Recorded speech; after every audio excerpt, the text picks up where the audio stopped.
Hey, what's up? It's Jim, and today I'm going to do my 2017 Oscar predictions. I try to be right most of the time. I usually win like any Oscar poll thing at a party or in college that I've submitted to. I usually do pretty well, but I kind of like to be wrong. So in a lot of ways, as much as you want me to predict these things and kind of tell you what's going to happen, it's more fun when I am wrong. And for the most part, I hope I am, because I'm going to say La La Land a lot of times during this. It would honestly be easier to just tell you who's going to win in every other category that La La Land is not going to win in. They will not win every category. I don't think they'll hit the 11 record, although it's very possible, but I don't think they will. This is just how I feel like it will go. I usually don't do these till the week before because so much changes politically, both in the world and in Hollywood, that can totally put a lot of these in upheaval, but I feel like this is probably how I think most likely it will go. So first up, I have Best Supporting Actress. This has been Viola Davis's ever since she decided to compete in the Supporting Actress race and not Best Actress, so no one else really has a chance. It's been hers ever since she decided to be in that category. Some people call that category fraud, but I also think Viola Davis should have an Oscar at this point, and she's an amazing actress, and I want her to, and she was very good in Fences, so it makes sense. Best Adapted Screenplay. This has kind of been Moonlight's as soon as they put Moonlight in the category of Best Adapted. That was the Academy's call on that one, but that is kind of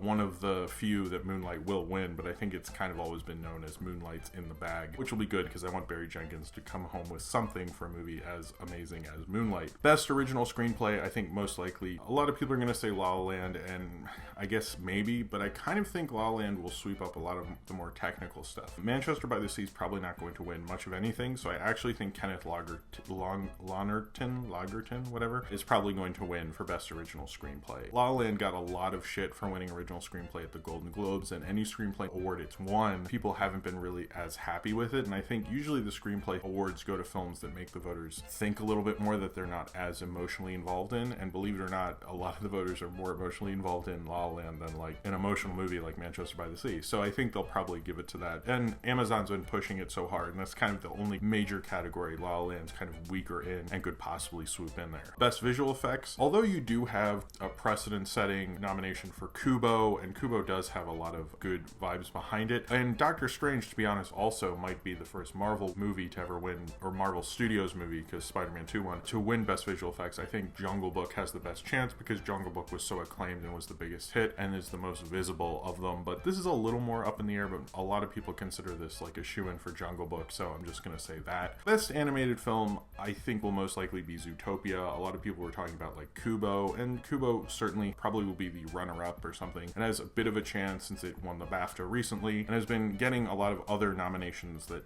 animated films don't usually get, from like the Costume Designers Guild, and from getting a visual effects nomination. It has a bit of an edge, but I still think Zootopia is too big for it not to, and it's probably going to be Zootopia. Best Original Song, a lot of people are saying City of Stars or the other La La Land song, although the Ba Ba Ba song isn't nominated. I'm not sure what that's called. I sort of think they might actually go for Moana because Lin-Manuel Miranda has so much heat around him and he's so popular right now and he's really been campaigning. So most likely I think he could win for Moana. I might be wrong. A lot of people are saying City of Stars, and maybe that'll be the one that wins, but I still kind of am going to go with Lin-Manuel Miranda because two songs competing against each other doesn't always work out as much as everyone thinks it does. So most likely I think How Far We Go from Moana will win. Best Original Score will be La La Land with Justin Hurwitz. That way it gets a win for its score and all that stuff, and that's kind of one of the bigger things. It's like the big musical, so of course it's gonna win. Best Makeup and Hairstyling, a lot of people are saying Star Trek Beyond, and I think that might be the safe bet, but I sort of think unfortunately Suicide Squad will get this, and we can all bemoan on Twitter that the Academy gave Suicide Squad an Oscar for Best Makeup and Hairstyling, which is pretty ridiculous. Best Sound Editing. Now Best Sound Editing is probably going to be Hacksaw Ridge. It'll probably be the only win for Hacksaw Ridge, possibly Arrival. Best Sound Editing, which is more of like Foley sounds and things like that, that is one that La La Land will not win. Most likely musicals never win Best Editing even when they get a nomination for it. They will win, which is the next one, Best Sound Mixing. La La Land will win, but in Best Sound Editing I think it'll probably be Hacksaw Ridge most likely, and that'll be its one single award, or at least hopefully. I think most likely though. Best Costume Design, I think this one will actually go to Jackie. This will probably be Jackie's only win just because the costumes that were so great. The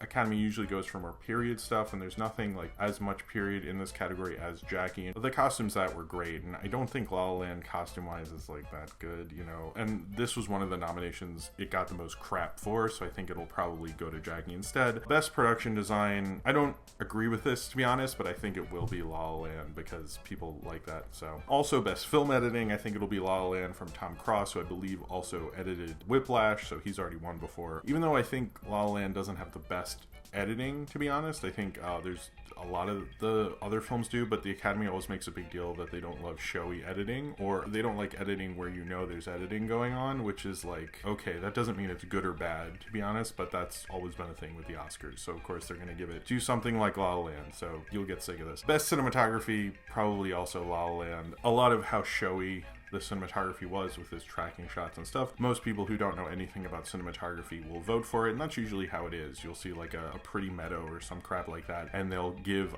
the movie that has that best cinematography rather than, you know, the movie that had the most technically interesting cinematography. They'll have the one that is the most technically obvious cinematography, and that will be La La Land, because all those tracking shots are so obvious and whatnot, and people will say, oh, it's like a participant in the dance sequences and crap like that, so whatever. Best documentary, this is probably going to go to OJ Made in America. It's probably the most critically acclaimed documentary of the year, as well as being one of the best movies of the year, and there's even talk of it getting into the Best Picture nominees, and I think ESPN, who made it, and this was played theatrically, so it makes sense that it's for Best Documentary, is really pulling for it, and there's a lot of love for this, so it kind of goes without saying it'll win, although you still have like I Am Not Your Negro, which is really good, and I've heard 13th is good as well, but it like 100% will be OJ Made in America. Best Foreign Film is one that's really changed since the nominations have come out because of the travel ban. Before, I think I would say Tony Erdmann was a shoo-in, but now because of the travel ban and Oscar Ferrati can't make it into the country, it most likely will be his film, The Salesman, because most people want an Iranian film to win Best Foreign Film as a kind of vote against Trump. Oscar Ferrati, this would be his second Oscar. He won for A Separation, which is a really good movie. I have not gotten to see The Salesman, unfortunately. It's done very well at the box office.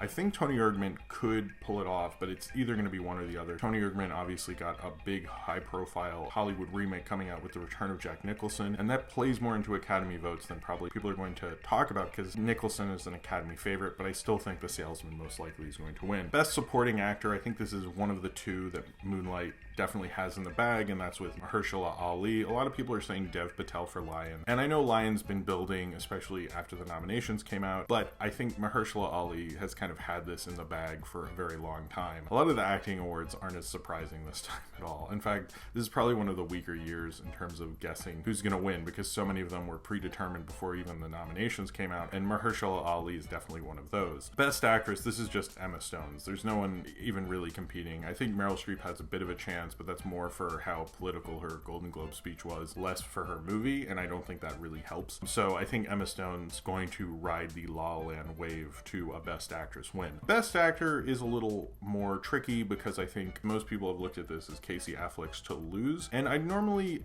agree with that, but I've noticed there's been so much more buzz for Denzel Washington, and I think a lot of Oscar people will look at, well, Denzel is one of the most popular stars of the day, most well-known stars, and one of the best actors who's had a long career, and it would be great for him to have two Best Actor Oscars, because frankly he is that good, and he is that big of a star, and he's one of the most enduring stars in Hollywood, and especially as a black actor, it's kind of frankly remarkable, and he is really amazing in Fences. They're very different performances, but I think one of the things that gives Denzel the edge is not only he didn't like rape anybody and stuff, but also I think because Fences is very much kind of an old school movie in terms of like being based on a stage play and kind of being more like an older film that used to be nominated for an Oscars, and it's not being as glaring about it as say La La Land is. So like people who don't really watch classic Hollywood films will be like, oh, that was a weird adaptation, but most of your Oscar voters who are older will probably go, oh hey, I remember when they made movies like this, and they're more ready to be into something like that. An indie film that Casey Affleck's in won't really work as well, I think, with that audience as Fences, so there's honestly too much going against Casey Affleck to win. I think it could happen, and many people are saying it's been a shoo-in for a while, but I think Denzel could upset, and the last time Denzel won, actually, it's because Russell Crowe got,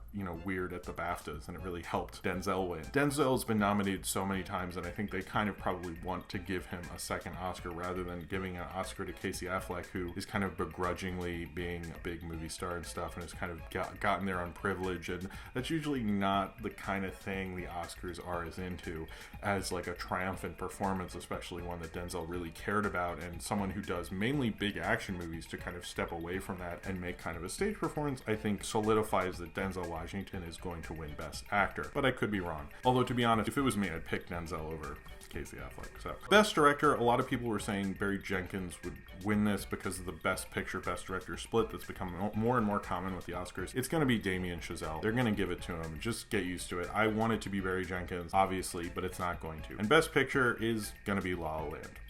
That's just the way it is. It's going to be La La Land. Just deal with it. Of all the things that La La Land is up for, Best Picture is something they are going to get. So that's what I think is going to happen. I do not know if I will do a reaction to the Oscar winners because obviously I'm having a baby soon. If there is no baby on Sunday night, I will shoot one, and if I can get it out in time, sure, we'll see what happens, but don't hold your breath, I guess. I don't even know if this is coming out, so we'll see, because we're kind of towards the end here. If you're interested in seeing any movie from this list, although Moonlight is an obvious recommendation, because that was what I picked as the best movie of 2017, I would also actually say Hell or High Water is really good, and was also on my top 10 list as well as Arrival, but I would say Hell or High Water is not getting a ton of attention. It got a bunch of nominations, and that's the one I would say most likely check out. If you're sick of these kind of big Hollywood movies, it's very modest and kind of more middle America in ways that I don't think a lot of these films are at all. And I wish Hell or High Water had done better, but I would seriously, if there's any Oscar movie you haven't seen, see that one, because it's not getting the attention, and I think you'll dig it the most. And it's a cool one that you can recommend to people, and it might seem a little indie and stuff, but it's got a cool premise behind it. And read up on it, and it's on demand right now, and